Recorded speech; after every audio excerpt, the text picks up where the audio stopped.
ഈ RSSന്റെ പ്രചരണ പരിപാടിയെക്കുറിച്ച് തന്നെയാണ് നമുക്ക് സംസാരിക്കാനുള്ളത്.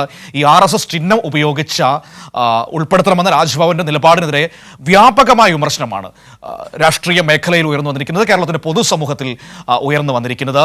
ഒപ്പം തന്നെ എന്നാൽ അതേ നിലപാടിൽ ഉറച്ചു നിൽക്കുകയാണ് രാജ്ഭവൻ.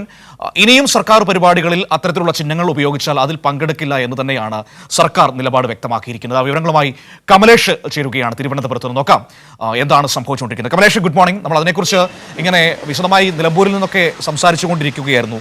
ഏറ്റവും പ്രധാനപ്പെട്ട കാര്യം, ഇത്രയും നാളില്ലാതിരുന്ന ഒരു ചിഹ്നം, ഈ RSSന്റെ പരിപാടികളിൽ അവർ ഉപയോഗിക്കുന്ന ഒരു ചിഹ്നം ഒരു സുപ്രഭാതത്തിൽ സർക്കാർ പരിപാടിയിലേക്ക് പൊട്ടി വീഴുകയാണ്. അപ്പോൾ നമുക്കത് മനസ്സിലാക്കാം, അത് കൃത്യമായ അജണ്ടയുടെ പുറത്ത് രാജ്ഭവൻ പ്ലേസ് ചെയ്തതാണ് അവരുടെ സെൻട്രൽ ഹാളിൽ ആ പടം എന്നത്. ഇനിയും അത്തരത്തിലുള്ള പടങ്ങൾ അല്ലെങ്കിൽ ചിഹ്നങ്ങൾ സ്ഥാപിച്ചാൽ ആ പരിപാടികളിൽ പങ്കെടുക്കില്ല എന്ന കർശന നിലപാട് സർക്കാർ ഇവിടെ സ്വീകരിക്കുകയാണ്. സർക്കാർ പറഞ്ഞു വെക്കുന്ന ഒരു കാര്യമുണ്ട്, രാജ്ഭവൻ എന്ന് പറഞ്ഞാൽ, ഗവർണർ എന്ന് പറഞ്ഞാൽ അത് ഭരണഘടനാപരമായ ബഹുമാനപ്പെട്ട പദവിയാണ്, അത് ശാഖയല്ല എന്ന കൃത്യമായ സന്ദേശമാണ് നമുക്കതിൽ മനസ്സിലാക്കാൻ പറ്റുന്നത്.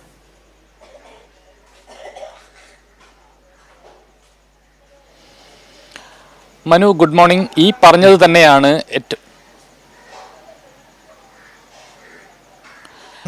തീർച്ചയായും ഈ പറഞ്ഞത് തന്നെയാണ് രാജ്ഭവനെതിരെ ഇപ്പോൾ ഉയർന്നു വരുന്ന ഏറ്റവും പ്രധാനപ്പെട്ട ഒരു വിമർശനം എന്ന് പറയുന്നത്. രാജ്ഭവൻ എന്ന് പറയുന്നത് ഒരു ഭരണഘടനാ സ്ഥാപനമാണ്. അതുകൊണ്ട് തന്നെ അതിനെ ഈ രാഷ്ട്രീയ ഇടപെടലുകൾക്കുള്ള ഒരു വേദിയാക്കി മാറ്റുന്നത് ഒരു ശരിയായ രീതിയല്ല, ശരിയായ നടപടിക്രമമല്ല എന്നത് തന്നെയാണ് പൊതുസമൂഹത്തിൽ നിന്നും ഉയരുന്ന ആ ഒരു വിമർശനം. അതോടൊപ്പം തന്നെ കഴിഞ്ഞ ദിവസങ്ങളിൽ ഉണ്ടായിട്ടുള്ള ഈ വിഷയവുമായി ബന്ധപ്പെട്ട് മന്ത്രിമാർക്കിടയിൽ തന്നെ വലിയ വിമർശനം ഉയർന്നു വരുന്ന സാഹചര്യമുണ്ട്. വിവിധ വകുപ്പ് മന്ത്രിമാരെല്ലാം തന്നെ രാജ്ഭവനെതിരെ ഈ വിഷയവുമായി ബന്ധപ്പെട്ട്, അതായത് കൃഷിമന്ത്രി പി പ്രസാദിനെ അഭിനന്ദിച്ചുകൊണ്ട്, അതായത് ശരിയായ നിലപാടാണ് കൃഷി വകുപ്പ് സ്വീകരിച്ചത് എന്ന് ചൂണ്ടിക്കാട്ടിക്കൊണ്ടാണ് പിന്നീട് മന്ത്രി കെ രാജൻ ഉൾപ്പെടെ മറ്റ് വിവിധ മന്ത്രിമാർ, മുഖ്യമന്ത്രി ഉൾപ്പെടെ പി പ്രസാദിന്റെ നടപടിയെ അനുകൂലിച്ചുകൊണ്ട് രംഗത്ത് വരുന്ന സാഹചര്യമുണ്ടായി. ശരിയായ നിലപാടാണ് കൃഷി വകുപ്പും പി പ്രസാദും സ്വീകരിച്ചത് എന്നത് ഇന്നലെ മന്ത്രിസഭാ യോഗത്തിലടക്കം മന്ത്രിമാരെല്ലാവരും ഈ പി പ്രസാദിന്റെ നടപടിയെ പിന്തുണച്ചുകൊണ്ട് രംഗത്ത് വരുന്ന ഒരു സാഹചര്യമാണ് ഉണ്ടായിട്ടുള്ളത്. അതോടൊപ്പം തന്നെ ഇതിൽ ഭരണ പ്രതിപക്ഷ വ്യത്യാസമില്ലാതെ കഴിഞ്ഞ ദിവസം പ്രതിപക്ഷ നേതാവ് വി ഡി സതീശൻ ഉൾപ്പെടെ രാജ്ഭവനെതിരെ വലിയ വിമർശനവുമായി ഈ മന്ത്രിയുടെ നടപടിയെ അനുകൂലിച്ചുകൊണ്ട് തന്നെ രംഗത്തെത്തുന്ന സാഹചര്യമുണ്ടായി. ആ നിലയിൽ ഈ RSSന്റെ രാഷ്ട്രീയ ചിഹ്നങ്ങളെ ഭരണഘടനാ സ്ഥാപനമായ രാജ്ഭവൻ ഉപയോഗിക്കുന്നതിനെതിരെ വലിയ വിമർശനം ഉയർന്നു വരുന്ന ഒരു സാഹചര്യമുണ്ട്. പക്ഷേ അപ്പോൾ പോലും ഈ കഴിഞ്ഞ ഈയിടെയായി ഈ ഓപ്പറേഷൻ സിന്ദൂറുമായി ബന്ധപ്പെട്ട് ഉൾപ്പെടെ വലിയ ഒരു രാഷ്ട്രീയ പരിപാടിക്കുള്ള ഒരു വേദിയായി രാജ്ഭവനെ മാറ്റുന്ന ഒരു സാഹചര്യമുണ്ടായിരുന്നു. അതിനകത്തും വലിയ വിമർശനം രാജ്ഭവൻ കേൾക്കേണ്ടി വന്നു. ഒരു RSS അനുകൂല നേതാവിനെ അല്ലെങ്കിൽ ഒരാളെ കൊണ്ടുവന്ന് അവിടെ രാഷ്ട്രീയ പ്രസംഗം നടത്തുന്നതിനുള്ള ഒരു വേദിയാക്കി രാജ്ഭവനെ മാറ്റി. അതോടൊപ്പം ഇന്ത്യയുടെ മുൻ പ്രധാനമന്ത്രിമാരെ ഉൾപ്പെടെ അപഹസിക്കുകയും ആക്ഷേപിക്കുകയും ചെയ്യുന്നതിനുള്ള ഒരു ഇടമായി, അല്ലെങ്കിൽ അതിനുള്ളൊരു വേദിയായി ഈ രാജ്ഭവനെ, ആ പരിപാടിയെ മാറ്റുന്ന ഒരു സാഹചര്യമുണ്ടായിരുന്നു.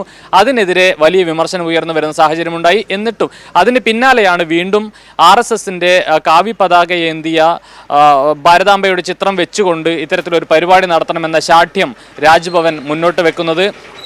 അത് നടക്കില്ല എന്ന വളരെ കൃത്യമായൊരു സൂചന കൃഷി വകുപ്പും മന്ത്രി പി പ്രസാദും മുന്നോട്ട് വെച്ചു. രാജ്ഭവനിൽ കാവിക്കൊടി ഏന്തിയ ഭാരതാംബയുടെ ചിത്രമല്ല, പകരം ത്രിവർണ്ണ പതാകയാണ്, രാജ്യത്തിന്റെ ത്രിവർണ്ണ പതാകയാണ് ഉയർത്തേണ്ടത്, അതിന്റെ പശ്ചാത്തലത്തിലാണ് പരിപാടികൾ സംഘടിപ്പിക്കപ്പെടേണ്ടത് എന്ന് വളരെ കൃത്യമായി പി പ്രസാദ് പറയുകയും ചെയ്തു.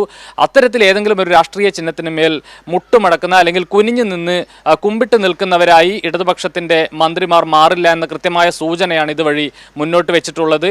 ആ നിലയിൽ തന്നെയാണ് കാര്യങ്ങൾ പോകുന്നത്. പക്ഷേ രാജ്ഭവൻ ഇപ്പോഴും അതിൽ തന്നെ ഉറച്ചു നിൽക്കുന്ന സാഹചര്യമാണ്. തുടർന്ന് അങ്ങോട്ടും രാജ്ഭവനിലെ പരിപാടികളിലെല്ലാം ഈ RSS പ്രചരണത്തിന് ഉപയോഗിക്കുന്ന ഈ കാവി പതാക ഏന്തിയ സിംഹത്തെ ചാരി നിൽക്കുന്ന ഭാരതാംബയുടെ ചിത്രം തന്നെയാണ് ഉപയോഗിക്കുക. ആ ചിത്രത്തിന് മുന്നിൽ പുഷ്പാർച്ചന നടത്തിയതിന് ശേഷമേ രാജ്ഭവനിൽ ഇനി ഏത് പരിപാടിയും നടത്തുകയുള്ളൂ എന്ന ഒരു തിട്ടൂരമാണ് രാജ്ഭവനിൽ നിന്നും ഇപ്പോൾ വന്നിട്ടുള്ളത്. അതിനെ അനുകൂലിച്ചുകൊണ്ട് കഴിഞ്ഞ ദിവസം ഗോവ ഗവർണർ ഉൾപ്പെടെ രംഗത്ത് വരുന്ന ഒരു സാഹചര്യമുണ്ടായി. മറ്റ് BJP RSS നേതാക്കളൊക്കെ രംഗത്ത് വരുന്ന ഒരു സാഹചര്യമുണ്ടായി. ഏതായാലും രാജ്ഭവൻ നേരത്തെ മനു സൂചിപ്പിച്ചതുപോലെ തന്നെ ഒരു ഭരണഘടനാ സ്ഥാപനമാണ്.